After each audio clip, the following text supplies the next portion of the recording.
ओम शांति।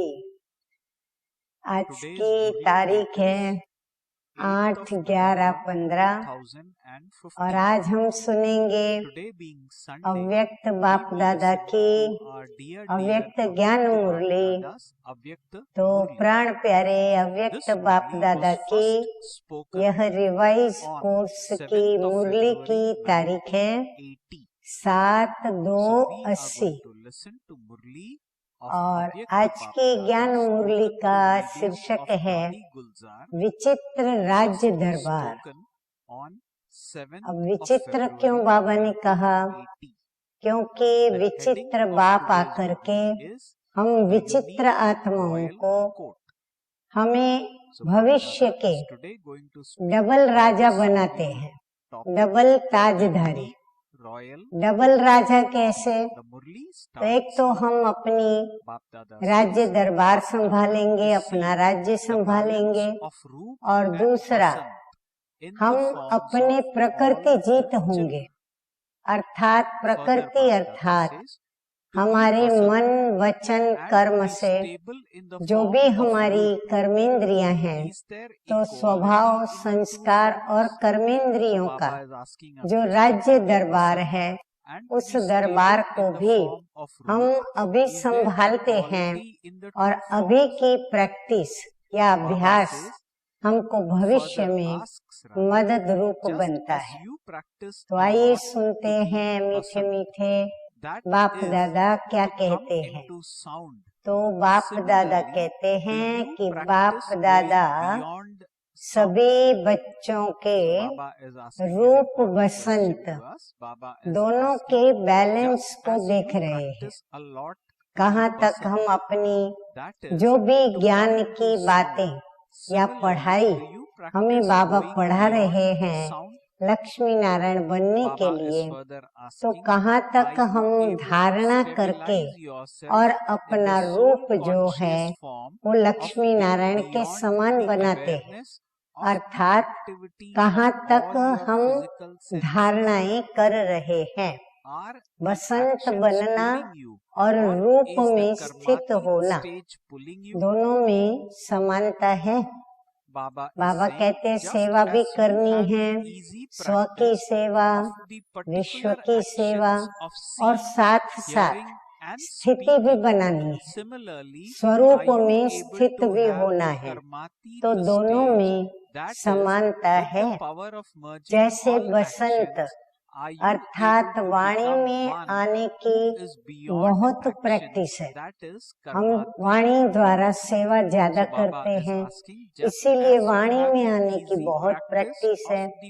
ऐसे वाणी से परे जाने का अभ्यास है।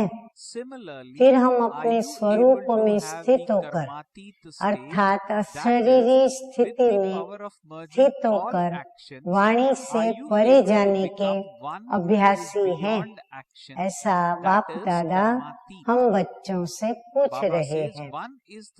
बाबा कहते हैं कि सर्व कर्मेंद्रियों के कर्म की स्मृति से परे एक ही आत्मिक स्वरूप में स्थित हो सकते हो। प्रत्येक कर्मेंद्रिय को अपना अपना काम मिला हुआ है। जैसे कानों को सुनने का, आँखों को देखने का, नाक को सुगंध लेने का, मुख को भोजन स्वीकार करने का, आदि आदि आदि। तो हर एक कर्मेंद्रियां उनकी हमें स्मृति रहती है और वो स्मृति के आधार पर कर्मेंद्रियां कर्म करती हैं। तो बाबा कहते उससे भी परे, यानी वो स्मृति हमको न आए, परंतु हमारे पास यह स्मृति हो कि मैं आत्मा अशरीरी हूँ और उसी ही स्थिति में मैं स्थित रहूं। तो बाबा पूछ रहे हैं कि आत्मिक स्वरूप में स्थित हो सकते हो? कर्म खींचता है या कर्मातीत अवस्था खींचती है? कितनी अच्छी बात बाबा बता रहे हैं। कर्मेंद्रियों के द्वारा कर्म खींचते हैं हमको या फिर कर्म से अतीत स्थिति, कर्म से परे की अशरीर स्थिति वो हमें खींचती है।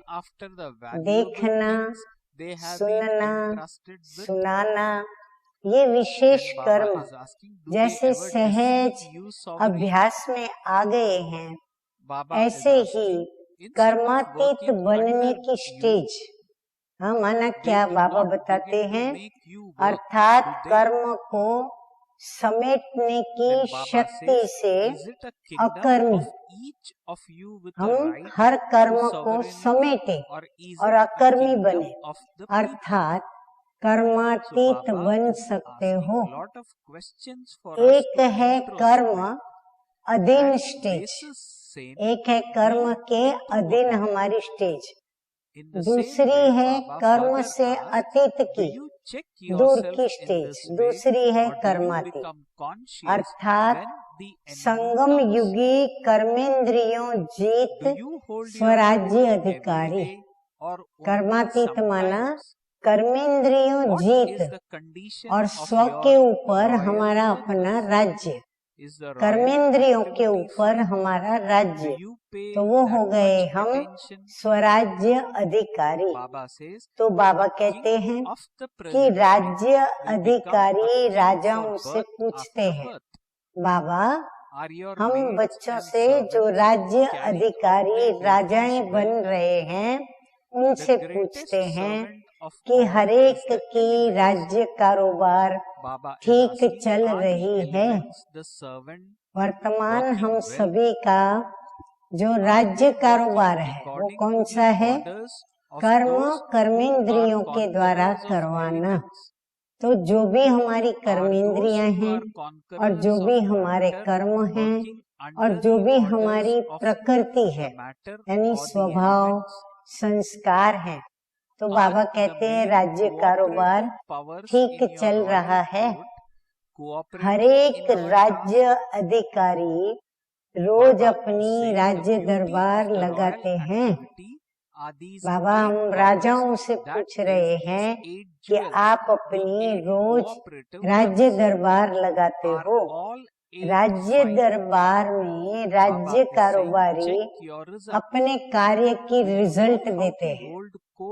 बाबा कहते हैं सभी जब इकट्ठे होते हैं तो हरेक अपना अपना क्या कार्य किया वो कार्य की रिजल्ट बताते हैं। हरेक कारोबारी आप राज्य अधिकारी के ऑर्डर में हैं। बाबा कहते कहाँ आपके ये कारोबारी जो हैं कार्य करने वाले आपके ऑर्डर के खिलाफ काम तो नहीं करते, जैसे आप ऑर्डर देते हो वैसे चलते हैं। कोई भी कारोबारी ख्यानत व मिलावट यानी अमानत में ख्यानत व किसी भी प्रकार की खिटपिट तो नहीं करते हैं। बाबा कहते हैं कई ऐसे भी कारोबारी होते हैं जो ऑर्डर तो नहीं मानेंगे, लेकिन जो ऑर्डर मानकर चलने वाले कारोबारी होते हैं उनमें भी खिटपिट पैदा करते और या तो फिर खुद भी कहीं न कहीं कोई न कोई खिटपिट पैदा करते हैं। तो बाबा कहते हैं कि ऐसे खिटपिट तो नहीं करते हैं। कभी आप राज्य अधिकारी को धोखा तो नहीं देते हैं। हम आँखों को कहे कि ये देखो और ये मत देखो, तो जहाँ हम कहते हैं मत देखो वहाँ वो देखे, जहाँ कहें देखो वहाँ न देखे। ऐसे ही सुनने की बात, हम कहें ये सुनो ये न सुनो, तो जो न सुनने वाली बातें हैं वो सुने और सुनने वाली बातों को अवॉइड करे, तो कहीं ऐसे धोखा तो नहीं देते हैं। चलने के बजाय चलाने तो नहीं लग जाते हैं। बाबा कहते कहीं चलते चलते अपने हाथ में ऑर्डर तो नहीं ले लेते हैं कि आप उनको चलाओ, उसके बजाय वो आपको चलाने लगे। आप राज्य अधिकारियों का राज्य है या प्रजा का राज्य है? बाबा कहते सदैव याद रखना कि राज्य आपका है, राजा आप हो, ऑर्डर आपको रखना है, ऑर्डर पे आपको चलाना है, न कि प्रजा का राज्य है, न कि प्रजा राजा को चलाए। तो ऐसी चेकिंग करते हो या जब दुश्मन आता है तब होश आता है। बाबा कहते क्या करते हो? जब दुश्मन आता है तभी जागते हो, तब तक समझते हो कि हमारे कारोबारी सब ठीक चल रहे हैं, परंतु हकीकत में वो ठीक नहीं चल रहे हैं। तो जब दुश्मन आता है तब होश आता है। तो रोज अपनी दरबार लगाते हो या कभी कभी दरबार लगाते हो? क्या हाल है आपके राज्य दरबारियों का? राज्य कारोबार ठीक है, इतना अटेंशन देते हो अपने कारोबारियों के ऊपर, बीच बीच में इतना अटेंशन देते हो। अभी के राजा ही जन्म जन्मांतर के राजा बनेंगे। बाबा कहते यदि अभी आपका फैला हुआ राज्य है और अभी आपके दरबारी आपके कहने पर चलते हैं, तो भविष्य के भी जन्म जन्मांतर के राजाएं भी जो अभी के राजाएं हैं वही बनेंगे। आपकी दासी ठीक कार्य कर रही है।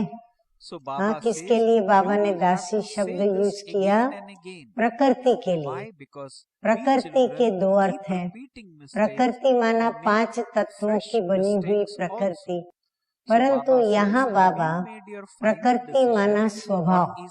कई बार हम सहज बोल लेते हैं कि इसकी प्रकृति गुस्से वाली है, इसकी प्रकृति बहुत शांति वाली है, इसकी प्रकृति दान पुण्य करने वाली है। तो इसीलिए बाबा कहते हैं प्रकृति जो आपकी दासी है वो ठीक कार्य कर रही है।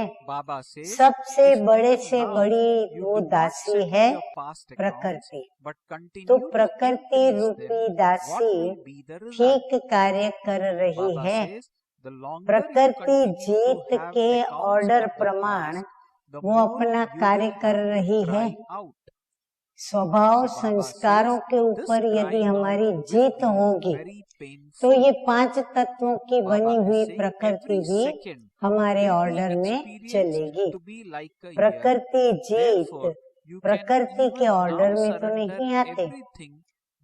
आपके राज्य दरबार की मुख्य 8 सहयोगी शक्तियां आपके कार्य में सहयोग दे रही हैं।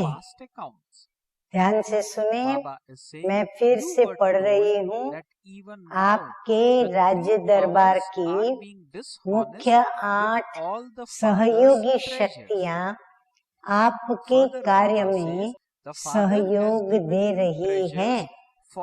राज्य कारोबार की शोभा है ये अष्ट शक्तियां, अर्थात अष्ट रत्न, अष्ट सहयोगी, शिव की 8 मुख्य शक्तियां, और यही अष्ट शक्तियां अष्ट रत्न कहलाते हैं, और यही अष्ट सहयोग हमको अपने कार्य में मिलता है। तो 8 ही ठीक है। अपनी रिजल्ट चेक करो। राज्य कारोबार चलाना आता है? बाबा कहते ये भी बहुत बड़ी कला है, विशेषता है राज्य कारोबार चलाना। अगर राज्य अधिकारी अलबेलेपन की नींद में व अल्पकाल की प्राप्ति के नशे में व व्यर्थ संकल्पों के नाच में मस्त होंगे तो सहयोगी शक्तियां भी समय पर सहयोग नहीं देंगी। एक है राज्य कारोबारी, जो कारोबार करने वाले होते हैं। और ये है राज्य अधिकारी, जो राज्य को संभालने वाले नींव के लोग होते हैं। वो अगर अलबेलेपन की नींद में है या फिर उनको अल्पकाल की अधिकारी बनने से जो प्राप्तियां होती है, मान मिलता है, शान मिलती है, सम्मान मिलता है, तो ये जो पद की उनको अल्पकाल की प्राप्ति होती है, और फिर उसका जो उनको नशा है, और फिर उसके साथ साथ जब नशा भी गलत चढ़ने लगता है तो व्यर्थ संकल्पों में भी वो नाचना शुरू करते हैं। तो बाबा कहते कहीं वो उसमें मस्त होंगे तो सहयोगी शक्तियां भी क्या करेंगी, समय पर वो सहयोग नहीं देंगी, अलबेलापन देखेंगी, व्यर्थ संकल्पों में उनको नाचते देखेंगी और अपने नशे में उनको धूर्त देखेंगी, तो फिर वो भी शक्तियां बाबा कहते हैं उनको साथ नहीं देंगी। तो रिजल्ट क्या समझे, कल बाप दादा हर एक बच्चे की भिन्न भिन्न रूप से रिजल्ट चेक कर रहे हैं। आप अपनी रिजल्ट भी चेक करते हो। पहले तो संकल्प शक्ति, निर्णय शक्ति और संस्कार शक्ति, तीनों ही शक्तियां ऑर्डर में हैं। पहले तो आता है संकल्प, फिर वो संकल्प हमारे शक्ति स्वरूप को, और उसके ऊपर हमारा निर्णय। तो निर्णय शक्ति निर्णय ठीक देवे, राइट देवे, और फिर उसके आधार पर जो हमारे कर्म द्वारा संस्कार बने। तो बाबा कहते हैं संस्कार की शक्ति, ये तीनों ही शक्तियां ऑर्डर में है, यानी जैसे हम कहें वैसे चलती हैं। फिर 8 शक्तियां ऑर्डर में हैं। ये 3 शक्तियां हैं महामंत्री। संकल्प शक्ति माना मन, निर्णय शक्ति माना बुद्धि, और संस्कार शक्ति माना कर्म कराने की शक्ति। तो ये तीनों शक्तियां बाबा कहते हैं ऑर्डर में है, और ये 3 शक्तियां हैं इस राज्य दरबार की महामंत्री। तो मंत्रिमंडल ठीक है या हिलता है? आपके मंत्री भी दल बदलू तो नहीं है। तो बाबा कहते हैं कहीं वो अपना स्थान बदली तो नहीं करते, कभी माया के मुरीद तो नहीं बन जाते हैं। हाँ, अभी आपके राज्य दरबार के वफादार आज्ञाकारी आपके ऐसे मंत्री हैं, लेकिन कहीं वो बदल कर माया के मुरीद तो नहीं बन जाते हैं। आगे मीठे मीठे बाप दादा कहते हैं कि अगर अभी तक भी कंट्रोलिंग पावर नहीं होगी तो फाइनल रिजल्ट में क्या होगा? अब इन सभी को चलाने के लिए कंट्रोलिंग पावर चाहिए।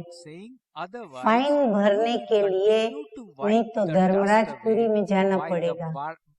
हाँ, सजा खाते हैं तो हमें सजा के लिए कुछ न कुछ दंड भरना पड़ता है। तो बाबा कहते हैं अगर वो कंट्रोल में नहीं रही तो फिर उसका दंड भरने धर्मराज की दरबार में जाना पड़ेगा। ये सजाएं फाइन है, माना दंड है। रिफाइन बन जाओ तो फाइन नहीं भरना पड़ेगा। बाबा कहते हैं आप ऐसे तैयार हो जाओ कि आपको कोई दंड भरना न पड़े। जिसकी अभी से राज्य दरबार ठीक है, वह धर्मराज की दरबार में नहीं जाएंगे। बाबा कहते आपकी राज्य दरबार यदि यहाँ ठीक चलती है तो फिर आपको धर्मराज की दरबार में नहीं जाना होगा। धर्मराज भी फिर ऐसों का स्वागत करेगा। स्वागत करानी है या बार बार सौगंध खानी है? बाबा कहते धर्मराज के द्वारा आपका स्वागत हो ये अच्छा लगता है, या बार बार माफी मांगने की, या तो सौगंध खाना कि भाई अभी से हम ये नहीं करेंगे, ये खाना अच्छा लगता है, अभी नहीं करेंगे, अभी नहीं करेंगे, ये बार बार कहना पड़ेगा। अपना फाइनल फैसला कर लिया है कि अभी फाइलों के भंडार भरे हुए हैं। बाबा कहते अपना फाइनल फैसला करके सभी फाइलें समाप्त की हैं योग बल के द्वारा, या अभी तक गलतियों की फाइलों का भंडार भरा हुआ है, खाता क्लियर हो गया है, या मस्तक के टेबल पर ये नहीं किया, ये नहीं किया है, ये फाइलें रही हुई है। अगर अब तक भी पुराने खाते का हिसाब किताब न कर बढ़ाते चलेंगे तो रिजल्ट क्या होगी? जितना पुराना खाता चलाते रहेंगे उतना ही चिल्लाना पड़ेगा। बाबा कहते हैं जितनी पुरानी आदतें, संस्कार, कर्म आप चलाते रहेंगे उतना धर्मराज के आगे चिल्लाना पड़ेगा। ये चिल्लाना बड़ा दर्दनाक है। हाँ, माफी मांगना, पश्चाताप करना, रोना, ये बाबा कहते हैं चिल्लाना धर्मराज के आगे बड़ा दर्दनाक है। एक एक सेकंड एक वर्ष के समान अनुभव होगा। एक मिनट और एक घंटा भी नहीं, एक एक सेकंड का अनुभव एक वर्ष से जैसे कोई सजा खाता हो ऐसा अनुभव होगा। इसीलिए अभी भी शिव मंत्र द्वारा समाप्त कर दो। कौन सा है शिव मंत्र? माम एकम मन मना भव। बाबा कहते हैं मेरी याद से सारे खाते खत्म करो। अभी कईयों के खाते भस्म नहीं हुए हैं, अभी पुराने खाते ही चला रहे हैं। सुनाया ना कि कईयों की 3 शक्तियां अभी भी बाप के सर्व खजाने में ख्यानत कर रही है, उसमें अपनी मन मत की मिलावट कर रही है। बाप ने खजाने दिए हैं, क्यों दिए? स्व कल्याण और विश्व कल्याण के प्रति। लेकिन कई बच्चे क्या करते हैं? व्यर्थ तरफ लगाते, अकल्याण के कार्य में लगाना, ये अमानत में ख्यानत हो रही है। बाबा कहते हैं कि श्रीमत के साथ परमत और जनमत की मिलावट हो रही है। श्रीमत में परमत दूसरों की मत, और फिर जनमत जो फैमिली में अपने हैं, ईश्वरीय फैमिली में उनकी मत, और फिर जो ईश्वरीय फैमिली में नहीं है उनकी मत, जनमत, इन सब की मिलावट हो रही है। मिलावट करने में होशियार भी बहुत है। रूप ऐसा ही रखते हैं जैसे कि श्रीमत है, श्रीमत का पालन करना है तो वो बात जनमत की और परमत की उसका रूप ऐसा बनाते हैं जैसे कोई श्रीमत का पालन कर रहे हैं। तो बाबा कहते हैं कि शब्द मुरली के ही लेंगे, लेकिन अंतर इतना होगा जैसे शिव और शव एक मात्रा निकल जाती है, ऐसे एक मात्रा निकाल करके वो तंत बाबा की श्रीमत का निकाल करके और फिर मनमत, परमत या जनमत को यूज करते। शिव बाबा के बजाय शव में अटकेंगे, बाबा में अटकने के बजाय देहधारियों में अटक जाएंगे। उनकी भाषा बड़ी रॉयल रूप की होती है। सदैव अपने को बचाने के लिए किसने किया है और कौन देखता है, ऐसे दिलासे से स्वयं को चलाते रहते हैं। समझते हैं दूसरों को हम धोखा देते हैं, लेकिन स्वयं का दुख जमा कर रहे हैं। एक का 100 गुना होकर जमा होता रहता है। इसलिए ख्यानत और मिलावट को समाप्त करो, रूहानियत और रहम को धारण करो। अपने ऊपर और सर्व के ऊपर रहम दिल बनो। स्व को देखो, बाप को देखो, औरों को नहीं देखो। हे अर्जुन बनो, जो ओटे सो अर्जुन। तो सदा ये स्लोगन याद रखो कि कहकर नहीं सिखाना है, करके सिखाना है। फिर से सभी नोट करें स्लोगन, कहकर नहीं सिखाना है, करके सिखाना है। श्रेष्ठ कर्म करके सिखाना है, उल्टा नहीं सिखाना है। मैं बदल करके सबको बदल करके दिखाऊंगा।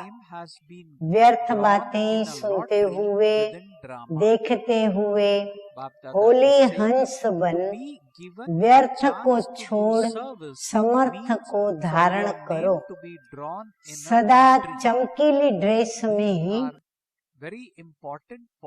बाबा कहते हैं सजे सजाए सदा सुहागिन। बाप और मैं, तीसरा न कोई। सदा झूले में झूलो। हाँ, अनेक झूले बाबा ने दिए हैं, सुख का, शांति का, आनंद का, प्रेम का। तो झूले में झूलो। बाबा कहते कौन से झूले? बाप की गोदी के झूलों या सर्व प्राप्तियों के झूलों में झूलो। संकल्प रूपी नाखून भी मिट्टी में न जाए। बाबा कहते नाखून जितना भी संकल्प आपका व्यर्थ न जाए। समझा?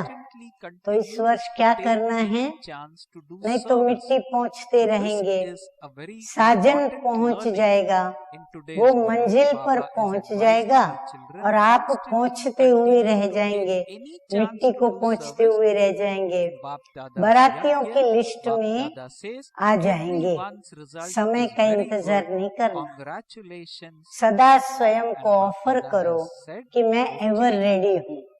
समझा आप क्या करना है? बीते हुए वर्ष की रिजल्ट में अभी कईयों के खाते क्लियर नहीं है। बाबा ने देखा तो खाते क्लियर नहीं। अब तक पुराने दाग भी कईयों के रहे हुए हैं। रबड़ भी लगाते हैं, फिर दाग भी लगा देते हैं। कईयों का तो पहले छोटा दाग है, लेकिन छिपाते छिपाते बड़ा कर दिया है।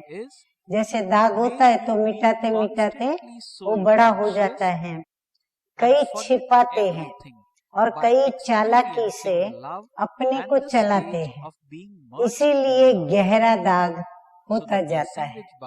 जैसे बहुत गहरा दाग होता है तो जिस चीज पर दाग होता है वही फट जाती है। वो रबर घिसते घिसते वो पन्ना फट जाएगा या कपड़ा फट जाएगा, चाहे कागज पर हो चाहे कपड़े पर हो। वैसे यहाँ भी गहरे दाग वाले को दिल फाड़ कर रोना पड़ेगा।